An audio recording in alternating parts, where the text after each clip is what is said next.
태평양 한가운데에서 대한민국 해군의 이름이 드높아졌습니다. 그리고 전세계 해군에 우리 자랑스런 대한 해군의 전력을 각인시켰습니다. 그도 그럴 것이 미 해군이 수십 년간 자신해온 괌해역인 자신들의 앞마당에서 모든 걸 우리 해군이 부셔버렸기 때문입니다. 결국 그 촘촘한 탐지망 속에서 한국의 3,000톤급 잠수함이 끝내 모습을 드러내지 않았습니다. 훈련이긴 했지만 한국의 잠수함이 미 해군 전단을 모두 침몰시킬 수 있다는 역량을 전 세계에 보여줬습니다. 사실 한국은 숫자도 물량도 불리했지만 결과는 달랐습니다. 바다 아래에서 쌓아온 기술과 집념이 세계 최강 해군의 계산을 흔들었고 한국 잠수함은 이제 연안의 수호자가 아니라 태평양을 건너는 존재로 자리 잡기 시작했습니다. 그리고 전 세계 해군의 대한민국의 기술력을 만천에 드높였습니다. 이 때문에 바다 아래에서 사라진 것은 잠수함이 아니라 미 해군의 확신이었습니다. 괌 인근 해역 미 해군이 대잠전에서 가장 자신 있어 하는 공간에서 벌어진 이 훈련은 처음부터 수치로 설명되는 상황이었습니다. 훈련 해역 평균 수심은 2,000m 이상, 수온약층은 다층으로 형성돼 있고 미 해군은 이 해역에 대해 수십 년간 축적한 음향 데이터와 해저 지형 정보를 보유하고 있습니다. 여기에 P-8A 대잠 초계기, 이지스 구축함의 선체 고정소나 핵 추진 잠수함까지 연동된 다층 탐지 체계가 투입됐습니다. 이론적으로는 재래식 잠수함이 숨기 어려운 환경입니다. 그런데 그 해역에서 한국 해군의 3,000톤급 잠수함 안무함은 수일 단위가 아니라 장기간 동안 탐지망 밖에 머물렀습니다. 미 해군이 설정한 탐지 패턴이 반복적으로 무력화됐다는 평가가 훈련 종료 이후 조용히 흘러나오기 시작한 이유입니다. 이 훈련은 형식적인 교류가 아니었습니다. 괌은 미 해군 태평양 함대의 대잠전 교범이 실제로 검증되는 곳입니다. 중국 해군 잠수함의 태평양 진출을 가정한 시나리오가 상시 적용되고 소노브의 투하 밀도와 항공 감시 주기는 실전 기준에 가깝게 설정됩니다. 탐지 확률을 최대한 끌어올리는 구조입니다. 그럼에도 안무함은 자유공방전과 항공대잠전 시나리오 속에서 지속적으로 위치를 숨겼습니다. 한국 언론을 통해 전해진 미 해군 측의 반응은 짧았지만 무게가 있었습니다. 탐지와 추적에 상당한 어려움을 겪었다는 평가였습니다. 이 문장은 수사가 아니라 미 해군이 자존심을 걸어온 영역에서 나온 결과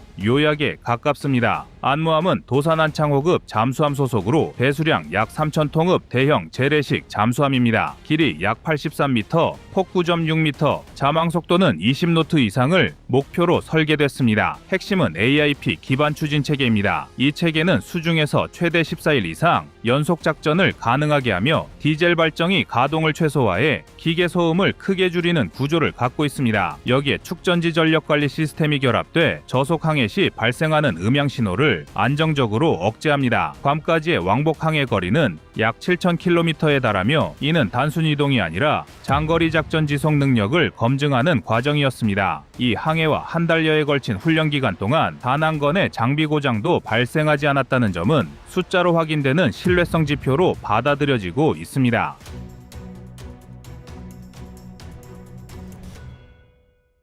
미 해군이 특히 주목한 지점은 소음 수치 그 자체보다 패턴이었습니다. 일반적으로 재래식 잠수함은 배터리 충전이나 전력 전환 구간에서 탐지 가능성이 높아집니다. 안무함은 이 구간에서조차 음향 특성이 급격히 변하지 않았고 탐지 알고리즘이 예상한 패턴과 다른 움직임을 보였습니다. 방산업계 관계자들 사이에서는 한국형 전투 체계가 센서 데이터를 단순 표시가 아니라 판단 우선순위로 재구성해 승조원의 대응 속도를 끌어올린 구조라는 점이 반복 언급됩니다.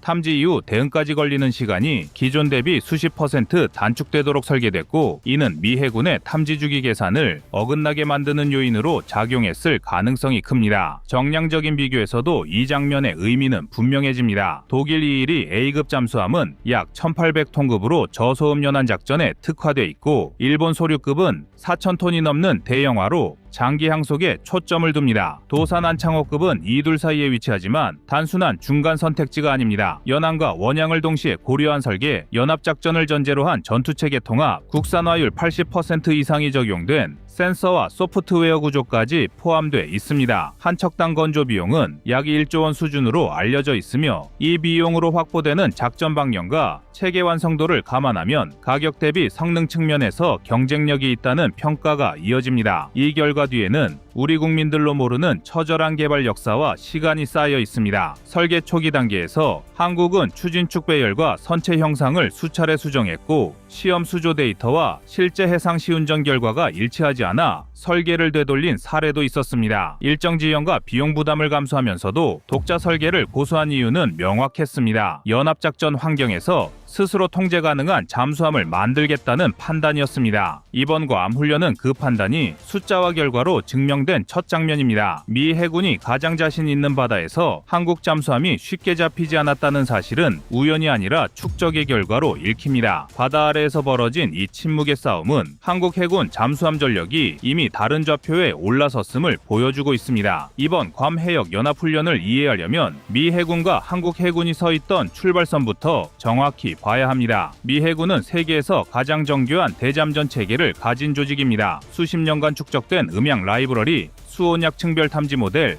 해저지형 데이터, 그리고 이를 실시간으로 엮는 전술 알고리즘까지 갖추고 있습니다. 괌은 그 체계가 실제 작전 수준으로 운용되는 핵심 거점입니다. 세계 최강으로 일컫는 미 해군은 이 해역에서 P-8A 대잠 초계기, 이지스 구축함, 핵추진 잠수함을 동시에 투입해 탐지 확률을 극대화하는 방식으로 훈련을 설계했습니다. 더욱이 이 구조는 상대가 재래식 잠수함일수록 유리하게 작동하도록 짜여 있습니다. 반대로 한국 해군은 숫자와 물량에서 불리한 조건으로 출발했습니다. 투입된 플랫폼은 3,000톤급 재래식 잠수함 단독이었고 항공전력이나 수상전력이 붙지 않은 상태에서 미 해군의 탐지망을 상대해야 했습니다. 이 대척점이 이번 훈련을 특별하게 만듭니다. 미 해군은 광역 탐지와 빠른 압박을 통해 상대를 끌어내는 구조였고 한국 해군은 최대한 오래 노출되지 않으면서 작전 목표를 달성하는 구조였습니다. 속도와 물량으로 누르는 쪽과 은밀성과 판단 속도로 버티는 쪽의 정면 대결이었습니다. 실제 훈련에서 한국 해군이 선택한 방식은 예상과 달랐습니다. 통상 재래식 잠수함은 저속 자망과 정지 상태를 반복하며 탐지를 회피합니다. 그러나 암무함은 일정 구간에서 오히려 기동 패턴을 바꾸며 미 해군의 탐지 예측을 흔들었습니다. 수온약층 경계선과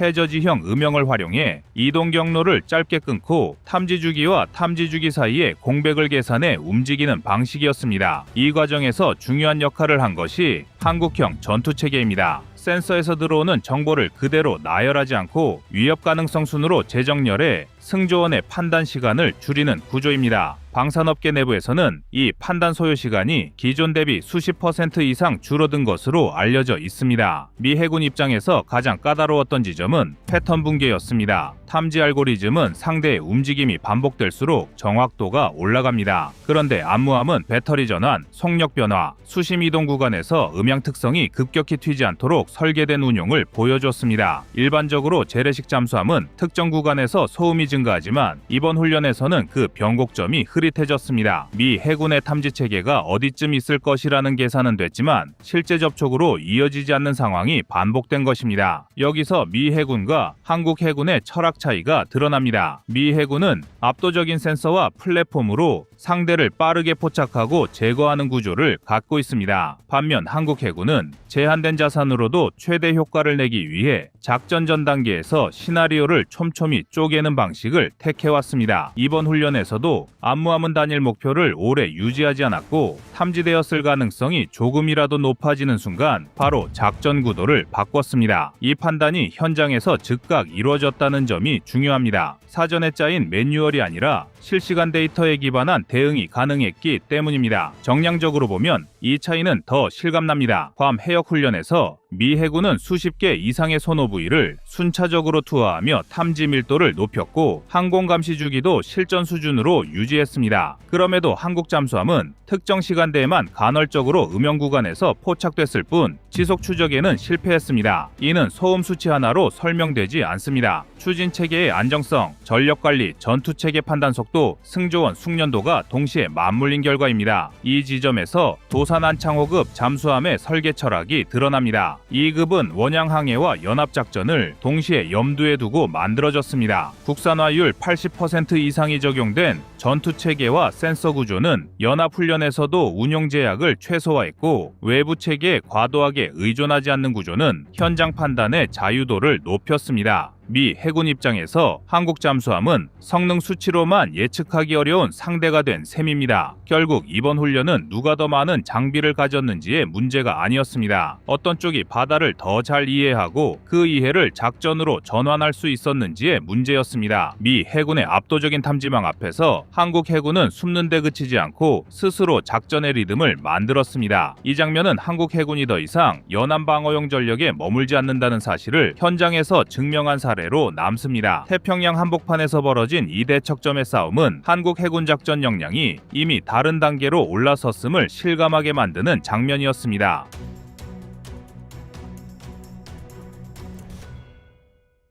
다음은 25년 11월 14일 한국 핵잠 버지니아급으로 개발하는 이유 영상입니다. 국내 경제지는 이런 흐름을 정리하면서 한국을 향한 미국의 시선을 핵잠 파트너라는 표현으로 설명하며 필라델피아 조선소 인수와 한미 팩트시트의 핵잠 문구 그리고 경주에 들어설 문무대왕 연구소를 하나의 흐름으로 묶어 읽어야 한다고 분석합니다. 외신 입장에서 보면 미국이 한국의 핵잠수함의 길을 열어준다는 것은 원자로, 조선, 해군 운용, 동맹 정치까지 네 축을 한꺼번에 한 나라에 몰아주는 실험입니다. 미국에게는 쉽지 않은 도전이지만 한국 입장에서는 한 세대 동안 차곡차곡 준비해온 기술 패키지를 한 번에 꺼내놓을 수 있는 보기 드문 기회가 눈앞에 열린 상황입니다. 바로 이 지점에서 경주 문무대왕 연구소가 장면 중앙으로 올라옵니다. 경주에 건설되는 6,500억 원 규모의 소형 모듈 원자로 연구 실증 시설은 선박 탑재용 70메가와트급 SMR과 해군 핵잠수함용 원자로의 지상 시험을 함께 수행하는 통합 플랫폼으로 설계되고 있다는 점이 국내 보도로 구체적으로 전해지고 있습니다. 지금부터 말씀드릴 내용은 서론에서 다룬 외신 분석과 숫자들을 넘어 경주 문무대왕 연구소 내부에서 실제로 어떤 구조가 움직이고 있는지 방산업계 관계자들 사이에서만 조용히 공유되던 깊은 레벨의 이야기들입니다. 이 부분은 일반 기사나 뉴스에서 보신 적이 거의 없을 겁니다. 현장에서 기술자들이 직접 언급하는 표현을 빌리면 문무대왕 연구소는 원자로 테스트베드를 가장한 핵잠수함 통합공장이라는 말이 있습니다. 이 말이 무슨 뜻이냐면 여기서는 원자로만 시험하는 것이 아니라 잠수함 한 척을 구성하는 모든 생태계를 하나의 기술 패밀리로 묶어버리는 방식의 구조 혁신이 동시에 진행된다는 의미입니다. 연구소 설계에 참여한 관계자들은 내부적으로 민군 통합 연료주기 플랫폼이라는 표현을 씁니다. 선박용 소형 모듈 원자로와 해군용 원자로가 함께 시험된다는 건 결국 냉각자의 순환 구조, 출력 조절 알고리즘, 제어 계통 안정성, 방사선 차폐 구조까지 동일한 기술 골격을 공유하게 된다는 뜻입니다. 세계적으로 이런 구조를 만든 나라는 미국도 아닙니다. 미국은 민간 원전은 민간, 잠수함 원자로는 군, 항모 원자로는 또 다른 계열로 쪼개져 있기 때문에 기술 통합이 거의 불가능합니다. 한국이 여기서 만들어내는 건 원자로 단가를 잠수함 가격에서 떼어내는 방식입니다. 이게 어떤 의미냐면 지금까지는 핵 잠수함 한 척을 만들 때 원자로 가격이 거의 절대적 변수였습니다. 그런데 한국은 민간 상선용 SMR을 대량 생산해버리고 그 공정을 그대로 잠수함 원자로로 가져오면 생산 로트가 급격히 커져 단가가 내려갑니다. 실제로 방산 현장에서 나오는 내부 계산을 보면 동일 출력 계열의 원자로 플랫폼을 민군 통합으로 가져갈 경우 설계 인증 비용만 해도 미국 대비 최대 40% 가까이 줄어든다는 분석이 있습니다. 어느 나라가 원자로 단가를 잠수함 가격에서 절반 가까이 뺄 수 있겠습니까? 이런 구조는 한국에만 가능한 그림입니다. 여기에 조선소의 블록 모듈 방식이 합쳐지면 기계실과 원자로실을 하나의 거대한 모듈로 만들어 선체 내부에 통째로 삽입할 수 있습니다. 기존 방식이 선체에 맞춰 내부 장비를 끼워 넣는 방식이라면 한국은 내부 모듈을 먼저 완성해 선체로 감싸는 방식입니다. 이 방식은 군함에서 거의 불가능하다고 여겨졌지만 LNG선 컨테이너선에서 워낙 많은 성공 사례가 있어 한국 조선소는 선박 내부 모듈 제작에서 세계 최고 수준의 숙련도를 가지고 있습니다. 이 기술이 잠수함으로 들어가는 순간 정비, 개조, 업그레이드 주기가 미국보다 훨씬 짧아지고 운영 중단 기간도 대폭 줄어듭니다. 전력 유지 비용이 줄어드는 수준이 아니라 국가 차원의 함대 유지 전략이 뒤집히는 수준이라고 표현하는 이유가 여기에 있습니다. 문무대왕 연구소의 또 다른 핵심은 인력 통합입니다. 그동안 한국 잠수함 개발은 ADD, 조선소, 해군이 서로 다른 도시에 떨어져 협업했습니다. 그래서 KSS-3를 개발하면서도 승조원 경험이 설계에 반영되는데 시간이 걸렸습니다. 그러나 핵잠 프로젝트는 다릅니다. 설계자와 시스템 엔지니어, 핵안전 전문가 조선기술자, 승조 경험이 있는 운항장교들이 한 건물에서 동시에 설계를 검토하는 구조로 바뀌었습니다. 방산업계에서는 이 방식을 한국 잠수함 개발 방식의 세대 교체라고 부른다고 합니다. 실제 내부 이야기를 들어보면 원자로실, 기계실, SLBM 사일로 전지휘실, 거주 모듈을 동시에 설계하는 과정에서 승조 경험자들이 직접 2배에서 70일을 살아야 한다는 관점을 던지며 구조를 통째로 뒤집는 경우가 많다고 합니다. 미국도 이 정도로 통합된 방식은 쉽게 구현하지 못합니다. 미국은 인력 규모가 큰 만큼 전문 영역이 세분화돼 팀 간 조율이 오히려 더 어렵습니다. 한국은 조직이 작고 유연하기 때문에 작은 실험실 안에서 하나의 선체 개념을 초고속으로 조립하고 수정하는 접근이 가능합니다. 이렇게 되면 잠수함 설계에서 가장 어려운 공간 배분과 인체공학적 배치가 버지니아급보다 더 정교해집니다. 실제 내부 분석 자료를 보면 한국형 핵잠의 예상 승조원 규모를 100명 선으로 잡는 이유도 자동화 기술을 극대화해 생존성과 작전 지속 시간을 동시에 확보하기 위한 전략이라고 설명돼 있습니다. 자동화율이 올라가면 승조원 20-30명을 줄일 수 있고 그러면 그만큼 배 안에서 확보되는 공간이 늘고 장기 작전에서 피로도 관리가 월등히 좋아집니다. 한국이 가진 전자계기 자동화 기술은 세계 최고 수준이기 때문에 가능한 접근입니다. 한국형 핵잠 원자로의 기반 기술도 이미 준비가 끝난 상태입니다. 스마트화 축소형 스마트피 프로젝트에서 65메가와트급 일체형 원자로를 직접 설계 시험한 경험이 한국에는 축적돼 있습니다. 특히 러시아 OKBM 기술을 가져오면서